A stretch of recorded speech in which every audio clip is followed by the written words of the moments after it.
Subscribe and click the bell icon for the latest updates and notifications from the Indian Express.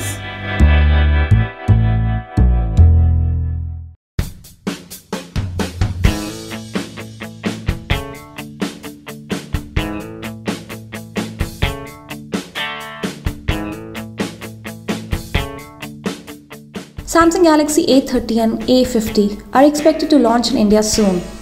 Ahead of official debut, we got a glimpse of the two devices at the Mobile World Congress in Barcelona. The phones look quite stylish thanks to a glossy back panel. Both the phones have Infinity U display design and 4000 mAh battery. The Galaxy A30 gets dual rear cameras and a physical fingerprint sensor at the back, while Galaxy A50 has triple rear cameras and on-screen fingerprint sensor.